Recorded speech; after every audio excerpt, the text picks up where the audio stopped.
Semua orang punya sisi gelap. Iya, semua orang punya sisi gelap. Semua orang termasuk orang tua, sahabat, pasangan, bahkan pemimpin kita. Pemimpin yang ada di komunitas, pemimpin yang ada di kantor, pemimpin yang ada di sekolah, termasuk pemimpin yang ada di gereja.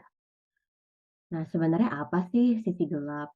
Sisi gelap itu adalah kumpulan emosi yang liar, motivasi yang tidak murni, dan pikiran-pikiran yang tidak disadari, tetapi mempengaruhi dan membentuk perilaku manusia. Ya, namanya juga sisi gelap ya, kebanyakan pasti tersembunyi. Tapi sebenarnya cepat atau lambat akan terlihat dari perilaku perilaku kita. Semua orang punya sisi gelap, artinya semua orang nggak sempurna, termasuk aku. Sebaik-baiknya orang pasti ada kelemahannya juga, sepintar-pintarnya orang pasti ada kekurangannya juga. Tapi sayang banget banyak orang justru menghindari bahkan menyembunyikan kekurangannya. Alasannya sih banyak ya, dari mulai takut, takut akan penolakan, takut akan direndahkan, dan sebagainya. Tapi menurut aku, kita perlu belajar untuk menghadapi sisi gelap kita dan sisi gelap orang lain. Iya, meskipun nggak mudah, tapi belajar beradaptasi, belajar menghadapi kekurangan kita, dan melihat firman Tuhan bicara apa, itu sebenarnya penting loh. Kenapa kita perlu untuk belajar firman Tuhan juga, karena sisi gelap kita tuh merusak banget tahu diri kita. Merusak hal yang terbaik dalam diri kita, membatasi kepemimpinan kita, membatasi juga diri kita untuk melihat sisi gelap orang lain. Nah, hari ini podcast ini tidak bermaksud ngomongin kesalahan pemimpin. Kami nggak bermaksud untuk merendahkan pemimpin juga. Kami menghargai pemimpin. Karena awalnya kami peduli untuk mengasihi, untuk menopang para pemimpin. Kami mau untuk menolong para pemimpin untuk mengetahui blind spot dalam hidup mereka, mengetahui sisi gelap dalam kehidupan mereka. Nah, podcast ini nggak cuma untuk para pemimpin, tapi aku juga rindu orang-orang yang dipimpin, yang suatu saat akan jadi pemimpin, bisa tahu hal ini, bisa belajar dari hal ini, dan bisa melakukan yang baik, yang benar sebagai pemimpin. Hari ini aku ajak salah satu, kenalan aku untuk bahas topik yang nggak biasa ini. Kita akan bicarain, topik tentang kalau pemimpin salah, apa yang perlu kita lakukan ya. Nah, aku undang, kakak satu ini, nggak perlulah ya disebutin nama, karena dia sangat terkenal, tapi mungkin kalau yang tahu suaranya, ya kenal gitu ya, langsung tahu. Boleh, Kakak ceritain, apa sih yang jadi pengalaman Kakak ketemu banyak pemimpin ya, dimanapun Kakak berada, apa sih yang Kakak lihat, apa sih yang membuat mata Kakak terbuka ketika melihat mereka dan sisi gelapnya mereka?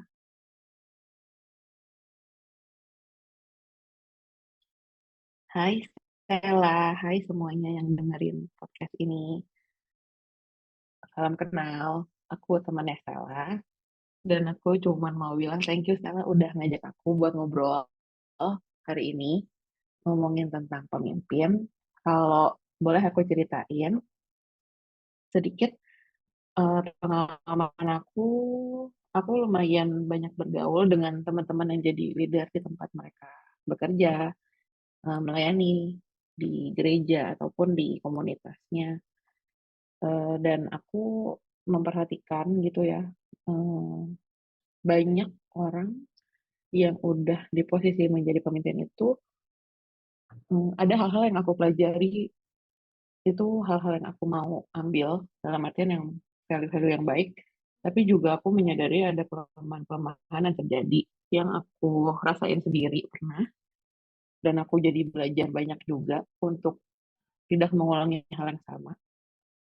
Tapi aku juga belajar, di sisinya sebagai yang follower-nya untuk, eee, lambat laun aku menyadari kalau mungkin selama ini sebagai, eee, pengikut yang ada di bawah pimpinan seorang leader, kadang-kadang tuh kita cenderung menuntut seorang pemimpin untuk menjadi sempurna, gitu. Dan kalau di sisi pemimpinnya, banyak hal juga yang aku pelajarin dan ya mungkin benar yang tadi Sarah bilang, ini kita ngobrol santai aja kan ya, dan hal-hal yang aku spot nggak bermaksud menjatuhkan, tapi ini jadi bahan pembelajaran untuk kita semua, karena jarang ada yang benar-benar mau membahas hal-hal seperti ini, dan mungkin untuk beberapa orang cukup tabu ya, atau jatuhnya jadi seperti menjelek-jelekan.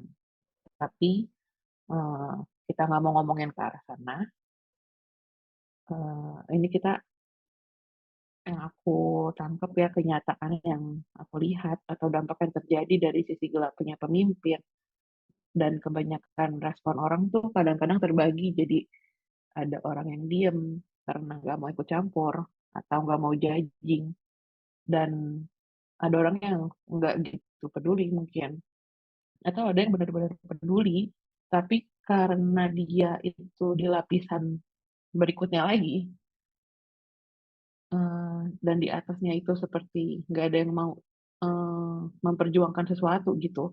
Dampaknya jadi ada segelintir orang yang mau memperjuangkan atau bisa benar-benar carry the vision dari leader apa, tapi ada juga sebagian yang karena nggak ada yang memperjuangkan hal itu, jadi banyak hal-hal yang bersinggungan, akhirnya ada orang-orang yang jadi kepahitan atau memilih untuk meninggalkan, tempat itu. Mau itu komunitas, mau itu pekerjaan, ataupun, dalam hal ini gereja gitu ya. Dan itu sih maksudnya, yang aku lihat.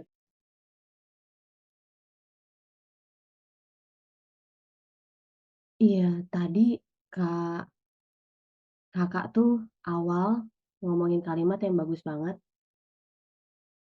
bahwa ya sebagai pemimpin itu memang pasti akan banyak menerima tuntutan orang lain gitu ya.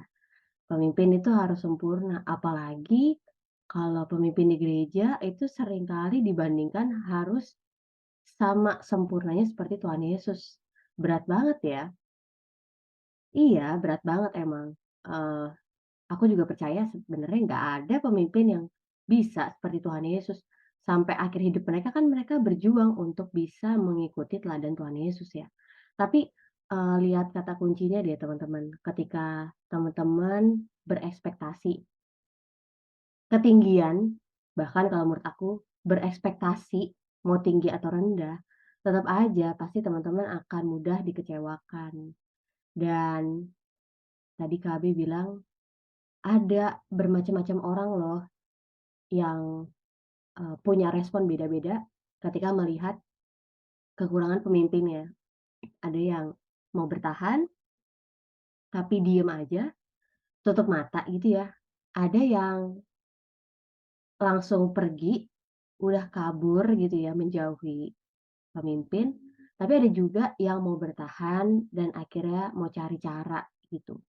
Nah, teman-teman semua coba deh berpikir kira-kira teman-teman ada di posisi seperti apa ya?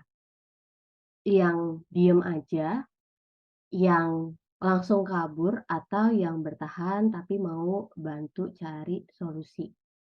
Nah, kalau teman-teman, adalah salah satu dari tipe seperti itu, eee, kita akan mulai dalemin lagi nih topik ini, karena bener topik ini tuh tabu, nggak semua orang akan ngerti. Kenapa? Karena hanya orang yang pernah mengalami, yang pernah melihat, menyaksikan langsung, barulah dia bisa, eee, mengetahui bahwa dia perlu menghadapi proses ini, dia perlu cari jalan keluarnya. Nah, Kakak, apa sih yang membuat Kakak itu, eee, mengalami turning point gitu ya, dari kenyataan yang dilihat, apa yang membuat Kakak tuh, punya kesadaran untuk akhirnya, Kakak lihat, kenapa ya kebanyakan orang itu kabur dan diem gitu, sampai akhirnya Kakak memilih untuk, "Udah deh, aku mulai deh bicara, aku mulai deh cari solusi, ini dari mana ya celahnya, apa yang terjadi dia, apa yang bisa aku lakukan ya?" Apa sih, Kak, yang membuat Kakak mau untuk bergerak? Kalau dari aku, dari pengalamanku tuh, gini, jadi, eee, dalam satu waktu yang cukup lama, ak eee, aku tahu visi aku apa, aku tahu panggilan aku kemana dan untuk melayani siapa, dan di satu waktu itu ini tapi bahas pribadi dulu ya dibanding apa, habis pribadi nanti baru masuk ke secara organisasi. Jadi secara pribadi aku tahu, aku bergeraknya kemana dan melayani siapa, tapi di sisi lain, eee, enggak bohong ya sebagai manusia kan, kita punya 3 tangki ya, tubuh, jiwa, roh. Di waktu-waktu itu aku pribadi, waktu aku masih dipercayakan jadi leader, aku merasa, eee, aku juga butuh untuk dilayani, dalam artian aku merasa dengan hal-hal yang dipercayakan di tanganku ini, tapi aku pun juga merasa butuh Kakak lagi atau orang-orang yang berjalan bersama aku untuk, kasih aku arahan, untuk bisa buang-buang segala bagasi yang aku punya, supaya aku bisa menata semuanya dengan lebih baik. Eee, aku sadar waktu itu mungkin ini kali ya, kalau yang aku bisa bikin jadi poin tuh, kenapa sebagai seorang pemimpin, hal-hal yang membuat orang tuh ngerasa, "Ini kayaknya ada yang salah nih," gitu. Waktu, eee, dia tidak memiliki waktu buat anggotanya. Jadi nggak ada feedback balik atau nggak ada apresiasi atau nggak ada, guidance yang kayak, "Kamu salah seperti ini, ayo kita kerjain bareng-bareng, eee, supaya ini jadi lebih baik," gitu, atau solusi. Nggak ada connection sebelum kasih arahan gitu.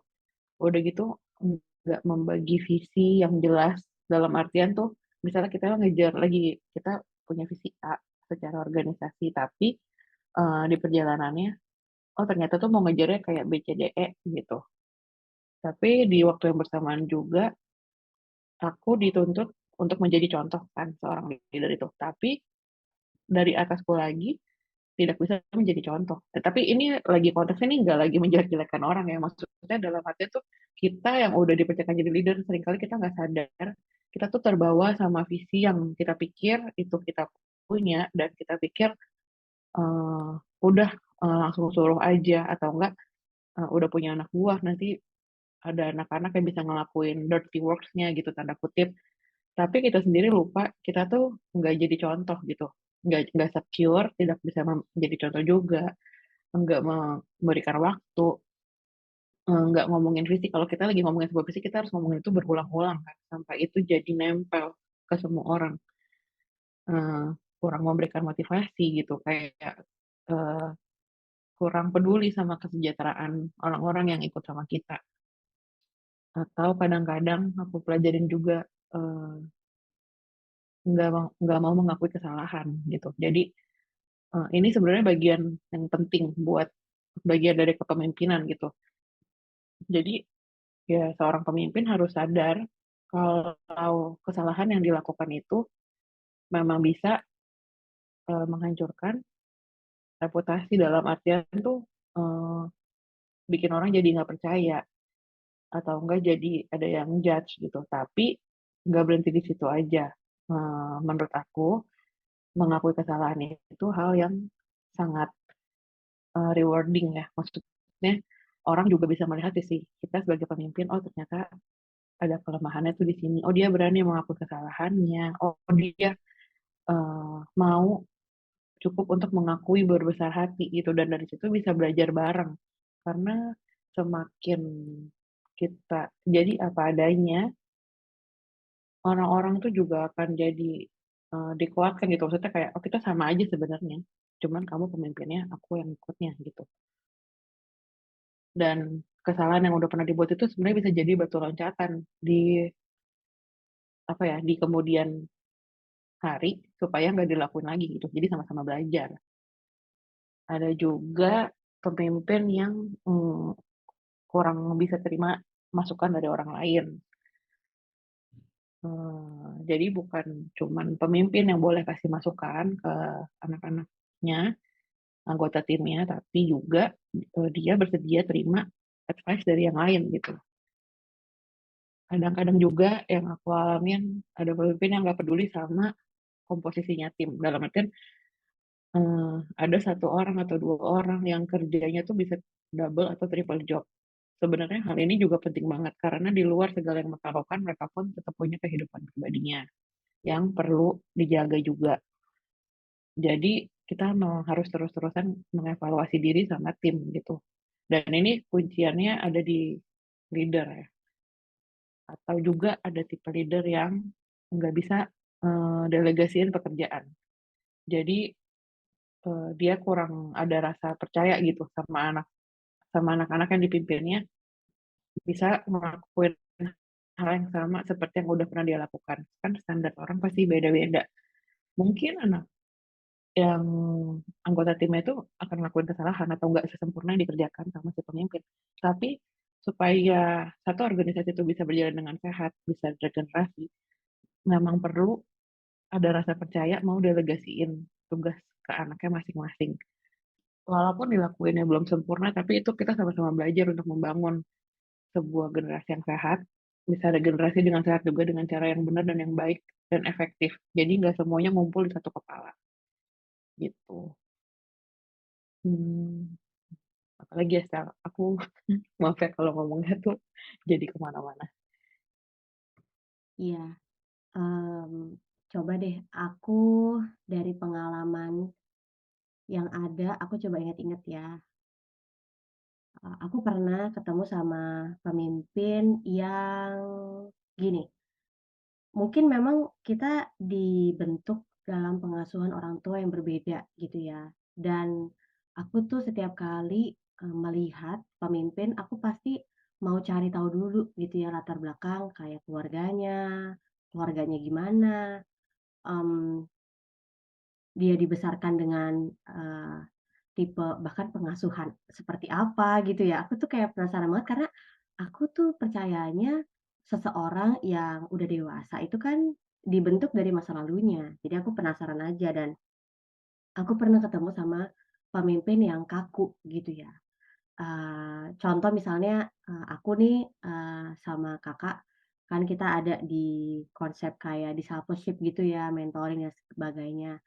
Sehingga, aku tuh juga dipertemukan dengan beberapa mentor tuh yang tipenya memang yang bisa ngobrol santai, yang nggak kaku gitu loh, yang, bener-bener dijaga, diajak ngobrol gitu kan, ditanyain secara detail, perkembangannya. Tapi aku ketemu pemimpin yang, kaku banget nih gitu, yang punya cara yang berbeda sama aku, sehingga kadang-kadang aku tuh berpikir, "Ih, sebenarnya dia tuh care nggak sih sama kita?" Gitu ya. Jadi, kita tuh sebagai yang orang-orang di bawahnya tuh berpikirlah gitu kayak, buktinya mana kalau memang dia pemimpin kita, kok dia kayaknya nggak kelihatan care-nya, dia cuma lebih fokus kepada, eee, tugas atau pekerjaan atau event gitu, kayak jadi orang yang task oriented gitu loh, bukan yang person oriented gitu.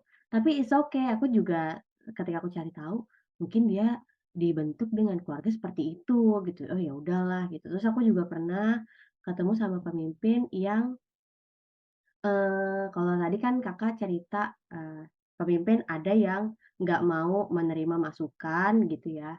Kalau ini tuh dia merasa, yang paling benar. Ya sebenarnya ini adalah salah satu kelemahan yang banyak banget pemimpin itu alamin, apalagi kalau udah memimpin lama gitu ya. Eee, aku banyak banget ketemu di beberapa tempat seperti ini, dan nggak cuma orang-orang tua aja sih, tapi orang-orang muda tuh juga ada gitu, yang punya, yang melihat hal seperti itu. Makanya aku kayak melihatnya, oh memang, sebagai pemimpin kita tuh juga kadang-kadang suka nggak sadar gitu ya kalau, eee, kita itu tetap punya kelemahan, tetap punya yang namanya kekurangan gitu, yang punya blind spot yang kita sendiri tuh nggak lihat gitu dan orang-orang terdekat kita yang lihat. Nah, dari situ aku ngelihatnya, kok kayaknya kalau aku kasih ide gitu kan, atau aku misalnya mau cari solusi dari apa yang aku lihat kekurangan beliau. Nah, terus kayak, ya itu pemimpin-pemimpin yang kusaksikan yang tertutup dengan saran ini tuh ngerasanya nggak ada yang salah gitu. Tapi balik lagi, ya namanya pemimpin kan aku juga menghargai ya keputusan mereka dan ya udah jalanin aja gitu.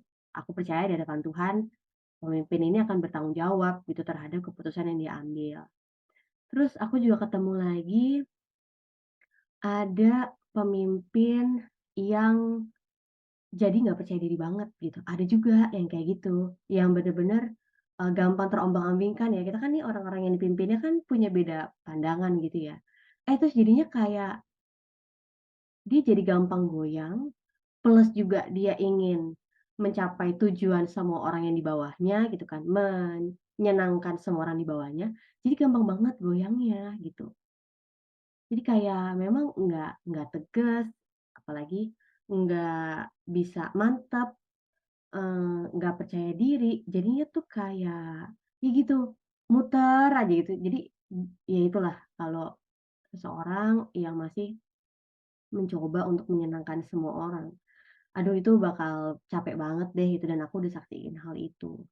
Nah jadi balik lagi ternyata, setiap orang yang memimpin itu dia pasti, punya kekurangan gitu ya, dan kita nih yang di bawahnya kita bakal lihat banget karena pemimpin itu kan di atas gitu ya. Pemimpin itu kan pasti lebih banyak bicara, lebih banyak tampil, lebih banyak, mengambil keputusan, ya pastilah kelihatan kelemahannya. Nah cuma yang aku suka tadi ya, diceritain bahwa ya sebenarnya kalau pemimpin itu gagal, dan dia berani untuk mengakui, "Eh, aku kemarin salah, karena aku gini-gini, aku minta maaf ya kepada, anak-anak atau orang-orang yang di bawahnya itu jadi kena, eee, kerugian gitu, kena batunya."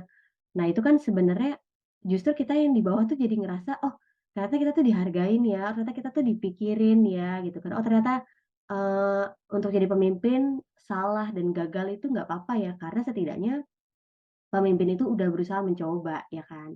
Jadi teman-teman nih yang lagi di bawah, sebuah, kepemimpinan, orang-orang yang di-mentoring, orang-orang yang dipimpin, ketika kita melihat pemimpin kita salah, kalau aku sih, aku tuh bakal inget banget gitu karena, one day kalau Tuhan jadikan kita pemimpin, kita belajar, jangan di situ lagi gitu, karena itu tuh salah gitu, itu tuh nggak tepat, itu tuh menyakiti orang lain. Nah, makanya banyak sih gitu kan, aku juga dalam minggu ini ada satu orang cerita sama aku karena dia ngelihat pemimpinnya itu menilai penampilan orang tuh dari luar gitu. Nah, terus sedangkan temen aku punya latar belakang tuh yang tipe tampil apa adanya aja gitu, sedangkan pemimpin ini, ya dia diasuh gitu ya, dia menerima, pendidikan untuk pakaian rapi supaya orang menghargai kita gitu. Nah, tapi kan kalau rapi ini kan konsepnya luas ya, ya harus bermerek lah gitu kan, harus bagus lah dan segala macam. Nah, jadi aku tuh juga makanya dalam minggu ini ketemu 2 peristiwa itu kan dan aku juga ketemu sama Kakak ini dalam podcast ini, aku jadi kayak, wah kayaknya emang timing-nya perlu ya untuk ngomongin hal ini. Kalau kita dan pemimpin punya sudut pandang berbeda, latar belakang kita juga berbeda dan mempengaruhi perilaku kita.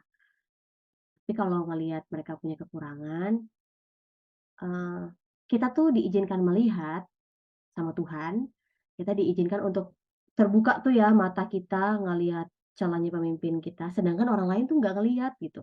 Orang lain tuh nggak perhatiin. Berarti memang itu bagian kita tahu untuk belajar sesuatu. Bagian kita untuk jadi solusi juga. Kalau berlama-lama untuk, sedih dan kecewa itu capek di kita. Ya aku tahu kita akan ngalamin masa kecewa, sedih gitu ya, ngalamin penderitaan karena pemimpin kita. Tapi coba deh ini, Kakak, boleh cerita, kenapa sih, kita tuh nggak bisa berlama-lama gitu ya, dalam, fase kayak marah terhadap pemimpin lah, nyalahin pemimpin lah, kritisin pemimpin lah, sedih terhadap pemimpin yang kayak berkutat dalam kubangan itu loh, Kak. Kan jadinya apa ya, bagi aku tuh ya capek kalau sampai maksudnya perlu bertahun-tahun banget, meskipun aku tahu tiap-tiap orang beda ya. Cuma gimana nih, Kakak boleh cerita nggak? Sorry Sal, bisa diulang sekali lagi, eee, apa yang harus aku ceritain? Aku takut ngomong aku jadi kemana-mana. Jadi, eee, kenapa kita itu tidak bisa berlama-lama membiarkan diri kita berada dalam menyalahkan orang lain? Oh, Eee, oke. iya, Siap. Jadi tuh, menurut aku, bener banget sih yang tadi Sarah bilang, pastinya kalau misalnya di satu waktu kita ngalamin pemimpin yang, dengan karakter yang banyak, apalagi yang mungkin jadinya lama-lama bertentangan sama value yang kita pegang, dan kita jadi terus mempertanyakan gitu kan, kayak, "Kenapa ya, seperti ini?" Terus tapi kita coba lagi untuk bertahan, coba lagi untuk, oke, mmm, sorry, oke ngelihatnya ke Tuhan aja gitu misalnya. Tapi di satu sisi juga nggak bisa, membohongi diri sendiri, "Oh ini udah nggak damai sejahtera." Kalau case-nya aku coba untuk benar-benar bertahan, eee, sambil berpikir gitu, apakah aku nggak bertumbuh, atau apakah aku udah terlalu ada di zona yang nyaman, atau apakah ada hal-hal lain yang belum aku beresin, dan ini hanya ego pribadi gitu. Atau aku yang menuntut hal-hal yang nggak masuk akal ke pemimpin yang dulu aku punya. Aku udah coba sejauh mana gitu. Jadi aku banyak pertanyaan ke diri aku sendiri. Tapi yang aku mau note, tentu aja kita dalam setiap hal pasti akan ngalamin naik turun, akan ngalamin kemenangan, kekalahan. Di satu sisi, misalnya kita udah pernah menang dari rasa, kecewa gitu ya, atau enggak rasa insecure atau apapun itu, tapi pasti ada momen-momennya lagi kita jadi ngerasa, "Oh lagi lemah lagi nih di sini." Nah makanya kalau setiap kali lagi lemah, kita harus ngomongin kebenaran lagi ke diri kita sendiri, eee, dan apa, ngelingkupin diri kita sama teman-teman yang membangun gitu. Karena aku nggak bisa bohong ya, maksudnya hidup berjalan terus, posisi kita itu akan selalu ada orang-orang yang akan menggantikan, dan, di satu waktu mungkin di awal-awal terjadinya pergejolakan gitu, mungkin akan ada segelintir orang yang masih peduli, masih bisa fokusin dirinya untuk membalut luka kita atau hal-hal yang kita lagi rasain nggak enak pasca kejadian hal itu gitu. Tapi, pada kenyataannya, nggak semua ini korek aku kalau aku salah ya, Sel. Cuman di sisi aku gini, aku bukan bilang orang-orang tuh nggak care lagi, tapi fokus setiap orang itu pasti berbeda, dengan prioritas yang beda dan panggilannya yang beda-beda. Tidak semua orang punya rasa, caring sampai kedalaman tertentu, yang mau taking care atau memperhatikan setiap jiwa yang misalnya mau keluar atau ada yang jadi luka hati atau jadi kepahitan, itu benar-benar di-caring-in sampai bisa pulih lagi gitu.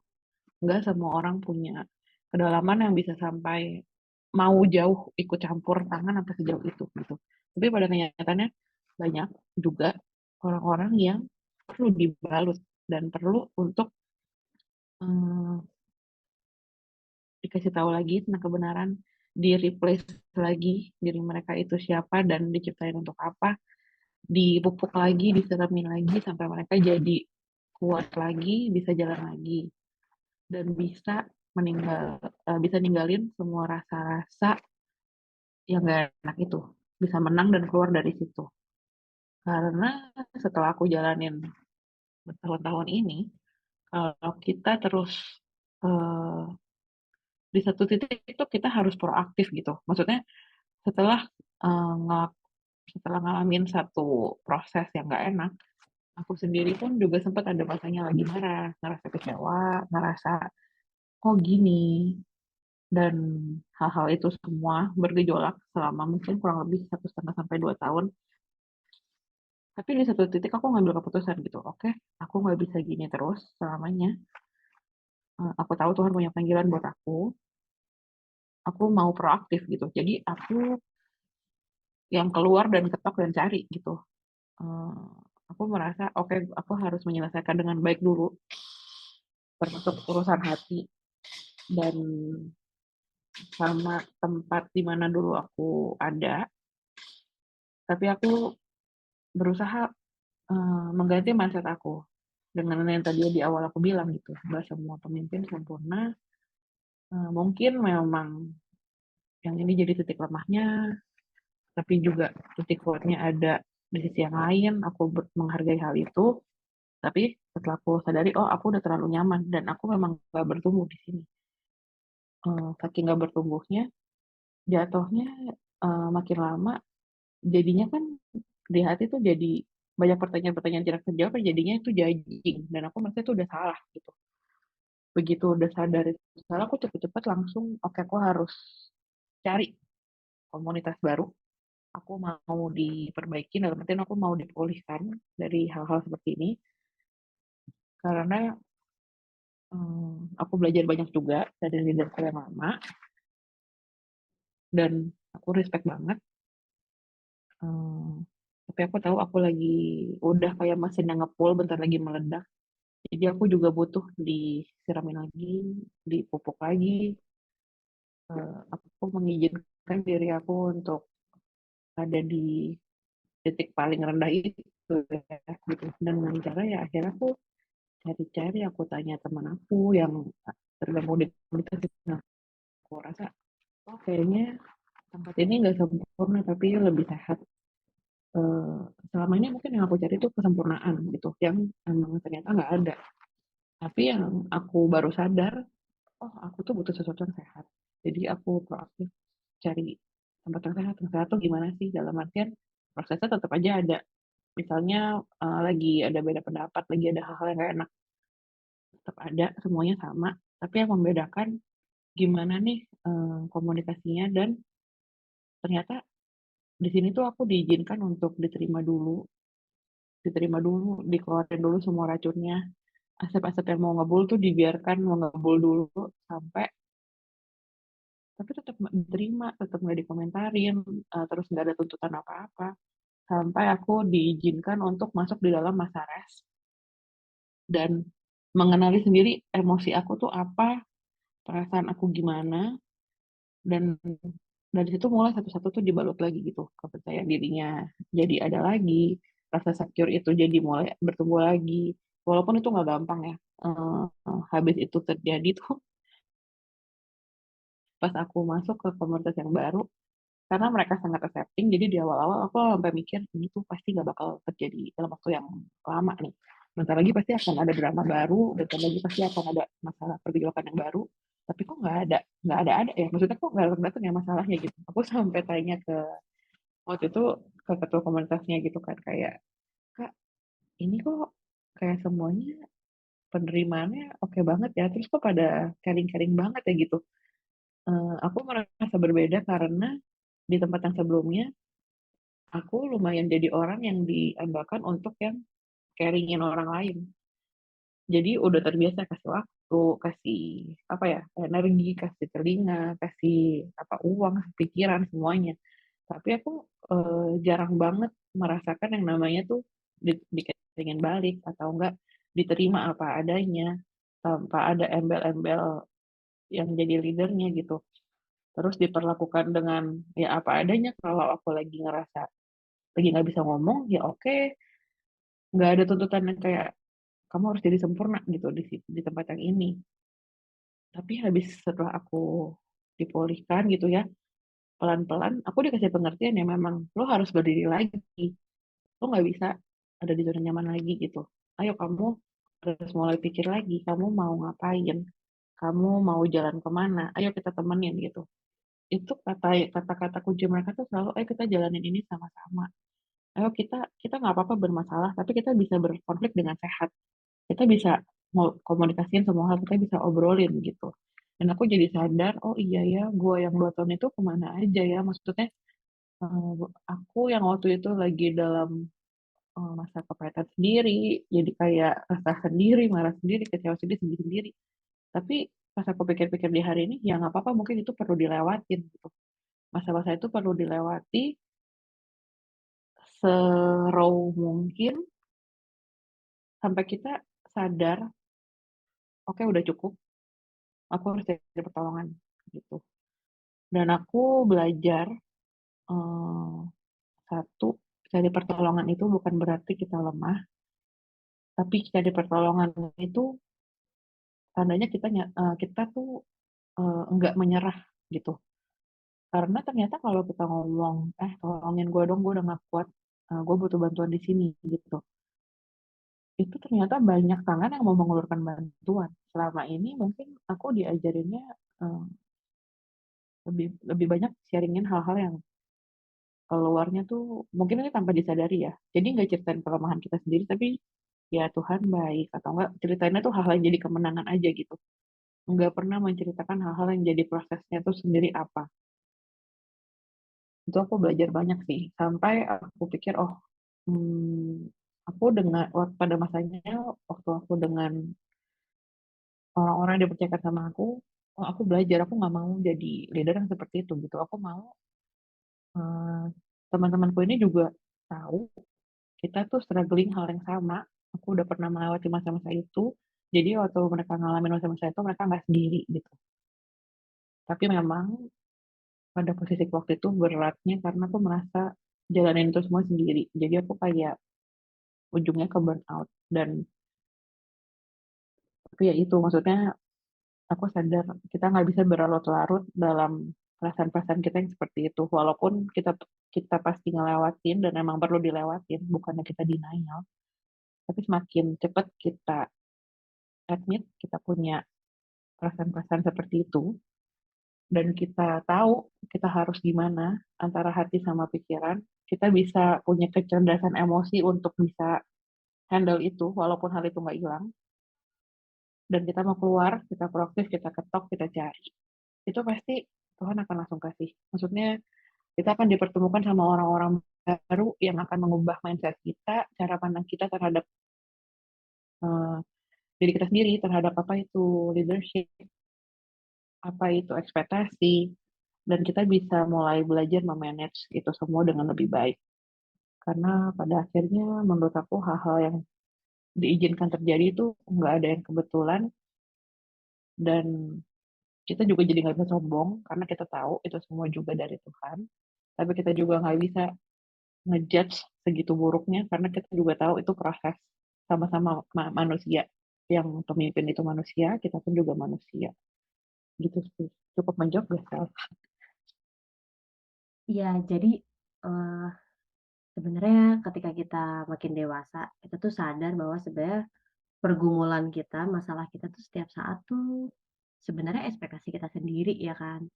Jadi kalau teman-teman atau mungkin ada bapak atau ibu yang dengerin podcast ini, dari tadi, dengerin ceritanya dari, Kakak itu, lihat nggak ada benang merahnya, ada prinsip yang teman-teman bisa tahu semuanya. Nah, misalnya contoh ya, aku ceritain. Jadi tadi, kita udah dengar bahwa ternyata ketika kita menghadapi krisis, kita jadi makin tahu talenta kita, karunia kita, panggilan kita. Justru tadi uniknya ketika diperhadapkan dengan krisis dari, kekurangan pemimpin, justru, muncul tuh inisiatif dalam diri kita dalam diri, tadi diceritain sama Kakak itu, mau punya hati untuk bisa jangkau yang lain, gitu. Yang, melihat hal yang sama, kekurangan dari pemimpin, tapi akhirnya membantu gitu yang lain untuk sama-sama maju. Itu kan sebenarnya yang aku perhatikan ya, ternyata krisis itu sebenarnya memunculkan inisiatif, memunculkan dobrakan-dobrakan yang kita nggak pernah sangka sebelumnya, kalau ternyata tuh kita punya kekuatan di area itu, gitu. Dan ternyata itu juga menunjukkan hati kita tuh aslinya seperti apa, gitu ya. Oh ternyata ketika kita lagi ngalamin krisis, kita ternyata lebih mengutamakan orang lain, dan ternyata bisa ya, bisa mengutamakan, untuk mengasihi orang lain, untuk membantu orang lain, ketimbang, mengutamakan diri sendiri. Iya bener sih, kebanyakan setiap orang-orang pemimpin yang aku lihat, bukan pemimpin aja sih, tapi orang-orang yang dipimpin juga itu memang mereka lebih mengutamakan orang lain ketimbang dirinya. Makanya banyak banget para pemimpin tuh jadi kehilangan identitas dirinya ya. Banyak banget orang-orang yang juga lagi dipimpin itu karena terlalu mengutamakan orang lain, jadi kehilangan dirinya.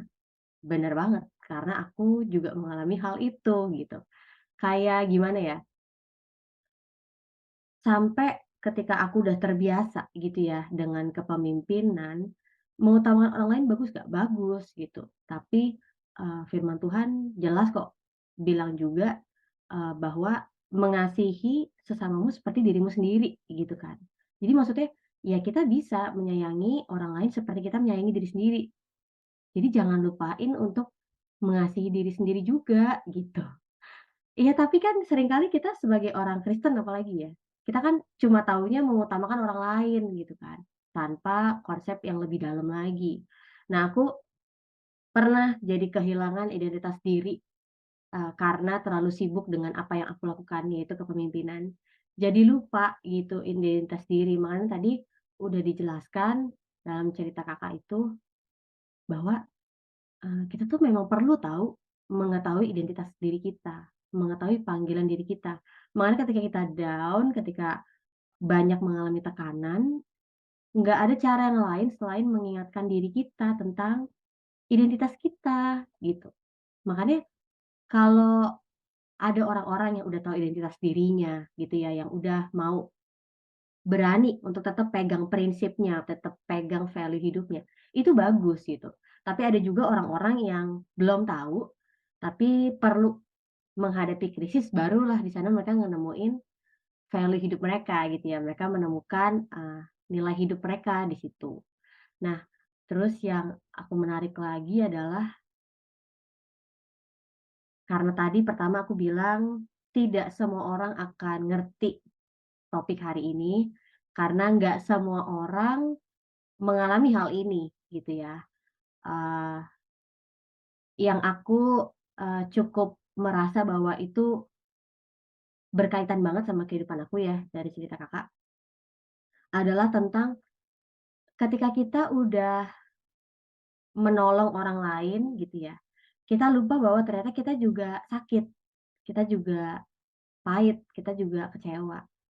Tapi akhirnya kita punya kesadaran untuk akhirnya, gue nggak bisa berlama-lama nih dalam hal ini. Gue nggak bisa berlama-lama berputar-putar dalam area ini bingung, sakit, kecewa, nggak ada arah. Wah, udah kayak nggak punya nilai, nggak punya apa ya, semangat hidup gitu loh. Karena berputar di area itu aja gitu yang akhirnya membuat kita tuh jadi kayak kehilangan motivasi. Ketika kita sadar, ya udah coba berdoa sama Tuhan, minta jalan supaya akhirnya kita ketemu, sama jalan keluarnya gitu. Aku percaya setiap kita minta tolong, pertolongan Tuhan, pasti Tuhan denger kok gitu. Dan tinggal tunggu aja Tuhan itu kapan, bekerja dalam kehidupan kita. Nah aku pun juga ya, aku percaya nggak ada, suatu peristiwa yang terjadi di luar kehendak Tuhan. Jadi ketika aku lagi sakit gitu ya, aku doa sama Tuhan kan, "Tuhan aku mau sembuh," gitu, yang siapa yang mau gitu kan, berlama-lama dalam sakit seperti ini gitu kan. Aku mau mulai membuka diri gitu ya sama kehidupan di luar gitu. Jadi aku waktu itu menutup diri, karena ngerasanya kayak, aduh kalau gue ceritain ke orang lain gimana ya? Orang lain apa bakal ngerti gitu kan, orang lain apa bakal nerima gitu kan. Karena nanti takutnya kayak jadi ngomongin orang dan segala macam, itu tuh bergumul loh dalam hati aku. Tapi aku doa aja sama Tuhan, "Tuhan gimana ya aku pengen membuka diri ke dunia luar, eee, aku pengen mulai bisa bicara sama orang karena itu aku bener-bener cut setiap orang dalam kehidupan aku, eee, gimana ya untuk aku bisa berani lagi ketemu sama orang." Dan akhirnya, eee, bener diketemuin sama beberapa orang dan aku akhirnya cerita bahwa, aku lagi nggak bisa untuk, hidup tanda kutip gitu ya, normal dengan punya semangat hidup, dengan punya motivasi, dengan punya, eee, kesenangan, tertawa gitu, aku nggak bisa, aku cerita sama mereka, karena aku lagi sakit gitu. Tapi, ada satu kalimat yang, aku pernah dengar, ada yang bilang kayak gini ke aku, "Stel, hati-hati, mungkin saat ini iblis tidak sedang membunuh kita, iblis tidak sedang, berniat untuk menghancurkan kita, tapi iblis sedang membuat kita berdiam." Iya, berdiam diri bagus gitu ya, tapi, untuk akhirnya hanya berdiam diri dan akhirnya termakan tuh ya segala intimidasi gitu ya, "Aduh, lu tuh nggak bisa, berkembang, lu tuh nggak berguna," dan segala macam. Kita kan kadang kemakan ya omongan itu gitu kan dengan pikiran kita sendiri, orang-orang yang overthinking. Iya, kita bisa jatuh ke lubang yang paling dalam itu loh, gitu. Terus, ketika aku dengar itu, "Oh, bener juga ya," gitu. Tapi aku berpikir kayak, "Tapi aku nggak layak untuk, apa ya, menguatkan orang atau melayani orang, karena aku lagi sakit." Kan takut ya, takut kayak aku ngomongnya kata-kata yang sakit doang, kata-kata yang ngomongin pemimpin dan segala macam. Tapi balik lagi ya aku minta minta hikmat Tuhan, minta caranya Tuhan. Tapi memang ketemu sama orang-orang yang ya itu ya, yang aku percaya berasal daripada Tuhan juga, berasal dari waktunya Tuhan.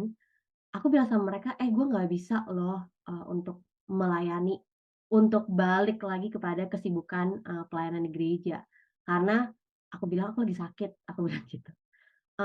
"Jadi pelan-pelan aja ya," aku bilang mereka, "pelan-pelan aja, kalau kalian misalnya mau ngajak aku ketemuan boleh gitu, tapi kayaknya untuk kayak, 'Ayo Stel nyemplung lagi,' dan segala macem, aku belum siap," aku bilang gitu. Dan mereka menghargai, keputusan aku.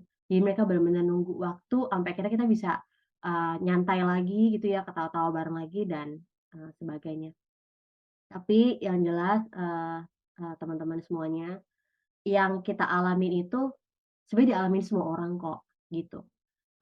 Iya bener, jadi makanan keras buat kita, jadi peringatan yang keras banget buat kita, bener. Tapi balik lagi aku percaya dalam Tuhan itu jadi kebaikan. Iya, itu kesalahan orang lain, itu kegagalan orang lain, kok jadi kenanya ke kita. Iya, tapi pelan-pelan ya, suatu saat ketika tadi Kakak udah cerita, ketika kita udah sembuh, ketika kita udah tenang lagi, tanda kutip, ketika kita tubuh jiwa roh kita udah kembali normal gitu ya, kita nanti akan mengerti kok, kita akan mau menerima kok, kita akan mau melepaskan, ekspektasi kita kepada orang itu dan ya udah jalani aja hidup kita, nikmati aja yang ada gitu loh. Ternyata masih ada kok hal-hal yang baik dalam hidup. Nah, yang terakhir nih, aku mau tanya, Kak, apa sih yang Kakak mau sampein ya bagi setiap teman-teman atau bapak dan ibu yang dengerin, solusi apa nih ketika sekarang mereka masih menghadapi ya, mereka masih bingung, mereka masih bergumul, mereka nggak tahu juga kapan mereka bisa keluar dan sadar untuk bangkit ya, Kak. Mereka lagi fase rendahnya lah gitu, lagi fase bingungnya, lagi fase pahitnya gitu, mencerna yang keras-keras ini gitu dari kepemimpinan. Boleh nggak, Kak, kasih saran atau semangat supaya teman-teman semuanya punya, semangat? Yang pertama, buat teman-teman yang lagi di proses ini, aku cuman mau bilang, eee, I feel sorry for you, aku berharap sebenarnya hal-hal seperti ini tuh nggak usah dirasain sama kita semua, tapi Tuhan izinkan terjadi. Eee, Kalau dari aku pribadi sebagai orang yang lebih ke people person, yang aku pelajari itu begini, kita harus mulai belajar yang namanya boundaries. Dan, eee, kalau dari aku pribadi ya, aku tuh orang yang lumayan invest sama emosi-emosi dari orang-orang yang ketemu sama aku dan cerita cerita sama aku gitu dulunya. Jadi aku nggak ngerti tuh gimana caranya aku bedain, mana masalah yang aku dengerin dan aku pulang udah nggak usah aku pikirin dengan, kalau aku dulu jadinya kayak ada yang cerita sama aku bagasinya apa, aku jadi ikut kepikiran seolah-olah itu jadi proses aku sendiri gitu. Padahal itu bukan bukan jatahnya aku atau bukan porsi aku untuk sampai ikut menyelesaikan gitu ya. Jadi yang mungkin tips kali ya atau ya apapun, yang pertama jangan sampai kita ke-trap sama yang namanya comparison. Eee, Kita harus build up, security sama diri kita sendiri, be confident gitu. Eee, Mau kita ngerasa kita dikecewakan sama pemimpin atau pemimpin itu banyak hal yang value-nya beda sama kita, kita harus tahu posisi kita berada di mana dan posisi pemimpin itu ada di mana. Udah gitu, eee, kita boleh care, ini yang aku pelajarin ya, kita boleh care, apalagi kalau kita orang yang, tipenya lebih caring ke hati daripada yang logika gitu. Itu untuk bisa caring itu dan untuk membuat orang merasa penting dan diapresiasi itu penting banget dan apalagi orang-orang yang empatinya tinggi, pasti itu udah jadi strength point-nya banget untuk bisa fasilitasin orang-orang untuk bisa bertumbuh. Tapi jangan sampai kita terlalu invest di hidupnya mereka sampai jiwa kita tuh, ke-drain gitu. Benar-benar jadi kita yang burn out. Aku notice hal ini terjadi bertahun-tahun sama diriku sendiri karena aku ngerasa burn out, ketika ada orang-orang yang aku udah invest waktu, invest hidup, ternyata orangnya nggak berubah, orang yang mengecewakan. Jadi kita menyalahkan diri kita sendiri gitu dan ngerasa jadi gagal, ngerasa nggak layak, eee, padahal udah setengah mati gitu, ibaratnya udah kasih hidup kita buat orang-orang yang kita layanin, dan kita malah ke-drown sama spirit-nya mereka gitu. Contohnya yang bisa kita ambil dari Alkitab kayak Yudas. Yudas itu kan bisa dibilang gagal jadi muridnya Yesus ya, tapi Yesus tuh nggak pernah nyalahin dirinya sendiri apa yang terjadi sama Yudas gitu. Dia peduli sama Yudas, dia melakukan hal yang terbaik sebagai leader-nya Yudas gitu, tapi dia nggak pernah terlalu jauh invest secara emosional ke Yudas. Jadi, aku selalu coba ingetin diri aku sendiri gitu, pemuritan atau apapun yang kita lagi jalanin di pelayanan kita, itu projeknya Tuhan, bukan punya kita. Jadi kalau ada orang yang kita layani atau kita ikuti, belum berubah atau berbeda, memang jalan satu-satunya selain kita udah coba segala hal yang kita udah berusaha lakukan, jangan lupa juga nanti Tuhan yang akan sibuk berperkara sama dia gitu. Kalau Tuhan nggak pakai kita untuk mengubah dia, Tuhan bisa pakai siapa aja. Jadi, jangan pernah berpikir diri kita juga terlalu penting sampai lewat hidup kita semua orang pasti bisa dimenangkan atau bisa jadi tambah dewasa, karena kita nggak sepenting itu dalam arti ini jangan disalahartiin ya, maksudnya bukannya dari kita nggak penting, tapi, Tuhan bisa pakai siapa aja, mungkin itu bukan bagian kita gitu. Jadi ingat momen waktu berapa tahun yang lalu ya, waktu kita, eee eee, berpisah rumah gitu, menuju rumah dan komunitas yang baru, bertahun-tahun yang lalu, waktu aku perpisahan sama teman-teman di komunitas, karena waktu itu kita terbagi 2, aku, eee, kata-kata perpisahanku ke mereka tuh, "Aku senang melayani bersama kalian, aku bersyukur dan tapi aku juga sadar aku bukan siapa-siapa," gitu. Maksudnya akan ada selalu orang yang menggantikan dan yang datang lagi. Jadi pilihannya itu ada di kita, kita mau stuck di situ atau kita mau jalan lagi untuk, ambil serpihan-serpihan yang udah Kayak ibaratnya udah hancur berantakan di kita, tapi ayo kita mau kumpulin serpihan itu dan kita tempelin lagi dan kita jalan lagi gitu. Ada alasannya mungkin kenapa kita perlu dikelilingin sama orang-orang yang tepat dan komunitas yang baik gitu. Karena memang kita nggak pernah bisa sendiri.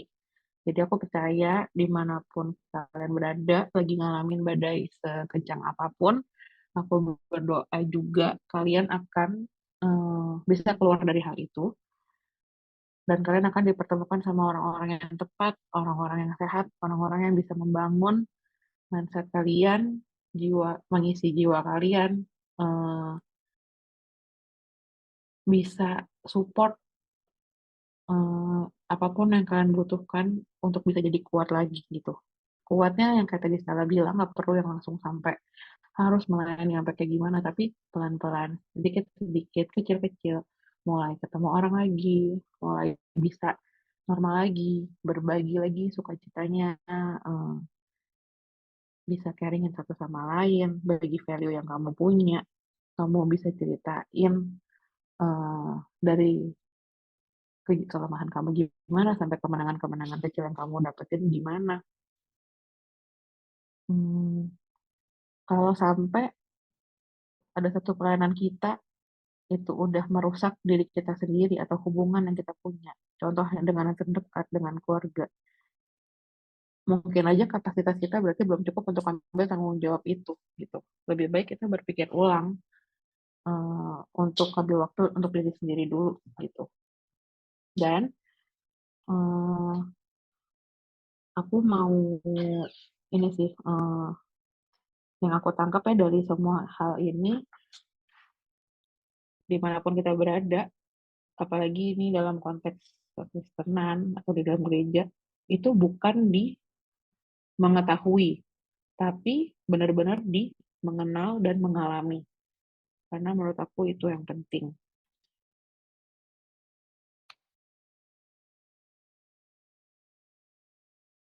Oke, Hmm, ya. iya. Jadi, dari tadi cerita yang dijelasin Kakak, di mana akhirnya kita bisa melewati ya, bisa semangat. Yang mau aku sampein sih bahwa dari tadi ya cerita, yang tadi Kakak sampein itu bahwa sebenarnya ketika kita ngalamin krisis, satu tahu yang kita salah satunya yang kita dapetin adalah kita makin kenal diri kita sendiri gitu. Oh ternyata di area ini aku tuh nggak bisa diginiin gitu ya. Oh ternyata di area ini aku ada kebutuhan seperti ini. Ya sebenarnya balik lagi ya, bagus juga ya. Maksudnya ketika kita udah melalui, kita baru tersadar ya bahwa ternyata, oh kita makin kenal diri kita nih. Oh ternyata kita kurangnya di sini, oh ternyata kita punya kekuatan, punya kelebihan di sini. Oh ternyata kita punya passion di sini gitu. Jadi balik lagi menurut aku benar bahwa, segala sesuatu tuh Tuhan izinkan terjadi untuk kebaikan kita juga gitu ya. Meskipun hari ini belum ngerti nggak apa-apa teman-teman tunggu aja waktunya sampai akhirnya bisa, ngerti, akhirnya bisa belajar menerima. Dan yang kedua tadi, eee, yang aku ingat itu adalah bahwa memang akhirnya hidup kita itu pasti kena dampak dari keputusan orang lain gitu ya, keputusan pemimpin kita. Ya balik lagi sih menurut aku, ketika kita hidup di dunia nggak bakal pernah kita, berada lepas dari seorang pemimpin gitu ya, mau di kerjaan, mau di sekolah, mau di perusahaan, mau di gereja, mau di mana, mau di perumahan, kan tetap aja ada pemimpinnya gitu ya. Dan, akhirnya ketika kita makin dewasa, kita belajar bahwa ya pemimpin itu memang mereka dituntut, sempurna. Ya pasti akhirnya, setiap ekspektasi kita terpatahkan gitu ya dengan kenyataan. Tapi balik lagi pasti ada hal yang baru deh yang akhirnya jadi pelajaran buat kita gitu. Satu sih yang aku pegang ya bahwa, segala sesuatu di bawah langit ini kan ada masanya. Demikian juga orang-orang dalam hidup kita. Aku belajarnya bukannya berarti kita selesai berteman ya, maksudnya, oh, kita musuhan, enggak, tapi memang ada momennya aja untuk kita terlibat secara aktif. Tapi ketika momen itu udah selesai, ya udah gitu. Karena aku percaya setiap orang itu pasti Tuhan pertemukan bagi kita itu untuk jadi pelajaran, jadi, koreksi bagi kita, dan kalau kita belajar hal itu, kita lebih nerima ya, kalau, oh ternyata setiap musim itu ada orang-orang unik yang Tuhan taruh dalam hidup kita. Nah, jadi, teman-teman semuanya ketika kita diizinkan oleh Tuhan untuk melihat, sisi gelap pemimpin, sebenarnya justru kita yang sedang diajar oleh Tuhan. Benar, mengasihi Tuhan itu gampang. Tuhan itu sempurna ya kan, Tuhan itu tahu semua isi hati kita, mengasihi Tuhan itu gampang. Tapi mengasihi sesama, sulit nggak? Sulit banget. Karena kita tahu sesama kita nggak sempurna. Sesama kita mereka punya celah, mereka punya keburukan, mereka punya sisi gelap. Sesama kita punya, ya itu ya, keras kepala gitu ya, merasa dirinya paling benar, sombong, nggak mau terima masukan, nggak mau mengakui diri salah, ada gitu. Tapi akhirnya kita belajar tentang bagaimana, mengelola ekspektasi, bagaimana ternyata menjaga kemurnian hati itu jauh lebih penting ya, benar, itu jauh lebih penting. Kita belajar tentang pengampunan dan kita juga belajar tentang kasih karunia. Ya, kalau aku sering mengingatkan diri aku, Tuhan tuh udah banyak loh berikan kasih karunia dalam hidup aku. Dibuktikan dengan banyaknya kesalahan dan kebodohan aku, tapi Tuhan tetap mau terima aku. Dan sampai akhirnya aku berpikir, kenapa aku nggak bisa melakukan hal ini juga ke orang lain ya? Kenapa aku nggak bisa juga untuk melakukan, memberikan kasih karunia, memberikan pengampunan kepada orang lain ya? Ya, setiap kali kita mau memilih untuk menghadapi, sebenarnya kita lagi mengikuti teladan Tuhan Yesus tahu teman-teman.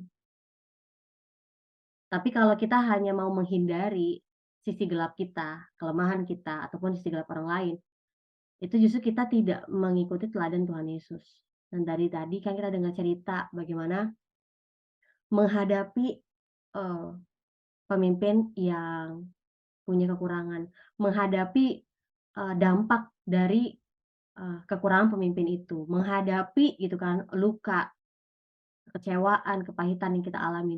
Sebenarnya kita lagi mengikuti teladan Tuhan Yesus tuh, yang menghadapi semua perjuangan ketika Tuhan Yesus lagi berjalan menuju kepada Bukit Golgota. Jadi ada masanya teman-teman, Tuhan itu menggunakan pengalaman untuk menelanjangi kita, membuka sisi gelap kita maupun sisi gelap orang lain. Tapi ketika kita ingat bahwa kita ini adalah anak-anaknya Tuhan, kita punya hidup yang baru dalam Tuhan, pasti deh kita tuh akan dibentuk. Segala sesuatu yang terjadi itu pasti bertujuan untuk membentuk kita menjadi lebih dewasa setiap waktu. Jadi menyadari keterbatasan bahwa kita sebagai manusia, sebaiknya kita jadi lebih terbuka lagi, kita lebih sadar lagi bahwa ternyata kita perlu ya kasih karunia Tuhan setiap waktu untuk bisa hidup dan menikmati berkat selama kita ada di bumi. Jadi itu aja, teman-teman semuanya. Mungkin nggak bisa membahas, semua pertanyaan yang teman-teman lagi alamin ya, teman-teman lagi milikin. Mungkin nggak bisa juga langsung bisa menghibur, semua rasa sakit, rasa kecewa teman-teman. Tapi setidaknya ada satu, hal sederhana yang kita bisa sharing hari ini sama kakak aku, semoga itu bisa ada untuk jadi apa ya, pelita yang kecil aja gitu ya untuk teman-teman. Ayo, bertahan, ayo, bisa menghadapi ini, ayo teman-teman, ini tuh bukan akhir dari segalanya. Pasti ada jalan keluar, pasti ada pelajaran yang bisa kita ambil. Dan kalau teman-teman, semuanya perlu untuk mencari teman, mencari sosok sahabat atau, orang yang bisa dipercayain, carilah gitu. Iya benar kita perlu Tuhan Yesus, hanya perlu Tuhan Yesus, benar. Tapi kalau akhirnya teman-teman perlu untuk bisa meluapkan, mendengar, solusi dari orang lain, coba aja doa. Aku percaya pasti, Tuhan jawab kebutuhan kita. Thank you teman-teman semuanya, semoga podcast ini, sedikit, ada menghibur dan menguatkan ya. Tuhan Yesus berkati.